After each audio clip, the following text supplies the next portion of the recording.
নয়, এই যে তোকে অনেকে হোমো, হিজড়া, ছক্কা বলে, তোর কি খারাপ লাগে না ভাই? তুইও তো একটা বেটা, তুইও তো একটা পুরুষ। আমাকে একা বলে না, সমাজে আমাদের মতো যাদের আছে তাদের কি সবাই বলে হোমো, আচ্ছা, ছক্কা। আমিও তো একটা বেটা মানুষ, আমি তো একজন পুরুষ। আমার কথা বলার ধরন আর তোর কথা বলার ধরনটা সম্পূর্ণ ব্যতিক্রম। এটা কেন ভাই?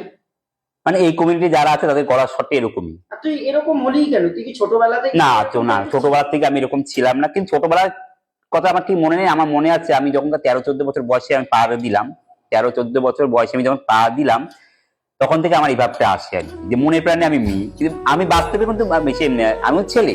আমি কিন্তু এখন একটা পুরুষ। আমি কিন্তু কোনো মানে আমার কোনো কিছু পরিবর্তন হয়নি বা কোনো কিছু কিচ্ছু হয়নি, আমি কিন্তু একই রকম, আমি ছেলে। আমার গঠনটা সবই ছেলে, কিন্তু আমি মনে প্রাণে আমি এখন মনে করি যে আমি একটা মেয়ে।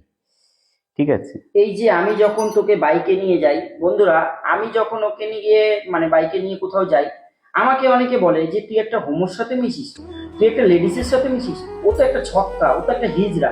তো এই কথাটা শুনতে কিন্তু বাই হার্ট আমার খুব খারাপ লাগে। আমি তাদেরকে একটাই কথা বলি, তন্ময় যাই হোক না কেন, তন্ময় আমার ভালো দাদা। তন্ময়ের মতো মানুষ হয় না, তন্ময় হলো আমার কাছে দ্বিতীয় ভগবান। ভাই আমি বলি কি না বল? হ্যাঁ, সেটা অবশ্যই, সেটা অবশ্যই আমি শুনি তো। তো এই যে তোকে বলে আমার খুব খারাপ লাগে। আর যতটা আমি জানি কিংবা শুনেছি তোর মুখ থেকে, বিগত 5-7 বছর আগে তোর একটা মানে বয়ফ্রেন্ড ছিল, তুই ছেলেটাকে খুবই ভালোবাসতি। সে আমাদের সকলকে ছেড়ে সে আর এই পৃথিবীতে নেই। না ঘটনাটা একটু বলবি অডিয়েন্সদের? রে, ওর সাথে আমার পরিচয় হয়েছিল 19 সালে। 19 সালে একটা গোপনাতে আমার ওর লগে পরিচয় হয়েছে। তো এখানে লোকালেই বাড়ি ছিল। ওর লগে পরিচয় ছিল, ওর লগে আমার 2 বছর রিলেশন ভালোভাবেই ছিল, বন্ধুত্ব ছিল, ভালো ঘোরাফেরা সব কিছু ছিল, কিন্তু একটুখানি কি মানে মদ খেত, এইটাই একটু দোষ ছিল আর মানে অ্যালকোহল থেকে? অ্যালকোহলটা প্রচুর পরিমাণে খেতে, এটা নিয়ে আমার মধ্যে ওর মধ্যে নিত্যদিন ঝামেলা বেঁধেই থাকতো, নিত্যদিন। সে একদিন আমি রাগ করে বলছিলাম তোর মৃত্যু হলে তো আমি বেঁচে যাই, কিন্তু সেটাতে এইভাবে সত্যি হয়ে যাবে আমি কখনোই ভাবতে পারিনি। মহা অষ্টমীর দিন ঠাকুর দেখতে যাওয়ার কথা, আমাকে বললো তন্ময় তুমি সেজে গুজে থাকো, আমি তোমাকে এসে ঠাকুর দেখতে নিয়ে যাবো। ও আর কিন্তু বাড়িতে আসতে পারলো না, রাস্তায় মানে রোড অ্যাক্সিডেন্টে মারা গেল। আমি বাইক বাইক কিনবে যখন শুনছি, আমি বাইক কিনবে কি যে R15 না কিনবে, আমি তো বাইকের নাম কি বুঝি না এগুলো। আমি যখনই কিনবে বলছি তখনই আমি বলছি তুমি কিন্তু বাইক কিনো না, কারণ তুমি 24 ঘন্টা মাল খেয়ে থাকো, তুমি বাইক কিনলে কিন্তু তোমার হিতে বিপরীত হতে পারে, কিন্তু আমার কথা শুনি। ঠিক আছে, লাস্টে আমি একদিন সত্যি যে আমার কথাটা এইভাবে পড়ে যাবে আমি ভাবতে পারিনি।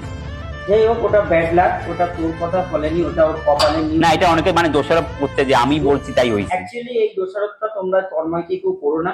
এটা ওরই সেদিনই ওর কপালের নিয়তি, ড্রিঙ্ক করে গাড়ি চালাচ্ছিল, অতিরিক্ত জোরে গাড়ি চালাচ্ছিল এবং ড্রিঙ্কটা একটু বেশি পরিমাণে। আমি অনেক চেষ্টা করেছিলাম, একটা দুর্ঘটনা ঘটে গেছে। আমি অনেক চেষ্টা করেছিলাম। বলি, তন্ময়দার মতো এই শ্রেণীর মানুষগুলোকে তোমরা কেউ ছক্কা, হোমো, হিজড়া মানে এই ধরনের যে কথাগুলো, প্লিজ তোমরা কেউ বলো না, এদেরকে কিন্তু খুব এটাই করলে আমাদের খুবই কষ্ট লাগে। রাস্তাঘাটে যখন আমরা চলি না, অনেক ছেলেরা আছে মানে আমাদের টিটকারি মারি, ওই দেখো হোমো যাচ্ছে, ওই দেখ চুল, আবার চুলের মধ্যে হেয়ার ব্যান্ড লাগাইছে, তারপরে হেয়ার ব্যান্ড লাগাইছে, এই যে ভুরু ফিল আপ করছে না, ভুরু ফিল আপের জন্য আমার কিন্তু অনেক কথা শুনতে হয়, মানে ভুরু ফিল আপ করছে নানান রকম আর কি, দেখতে তো ওই। আবার তার মধ্যে আবার হয় না, একটা কথায় আছে না, সাধন না গোদন, ওরকম মানে গুড নাই দেখতে সাধনের গোদন আছে, এরকম কথা আমাদের শুনতে হয়। সাজানো সম্পূর্ণ তার দাবদার বিষয়, কে কি সাজবে, কে ভুরু ফিল আপ করবে, কে লিপস্টিক পরবে, কে শাড়ি পরবে, কে গলায় হার পরবে, কে গলায় কানের পরবে, সম্পূর্ণ তার ব্যাপার।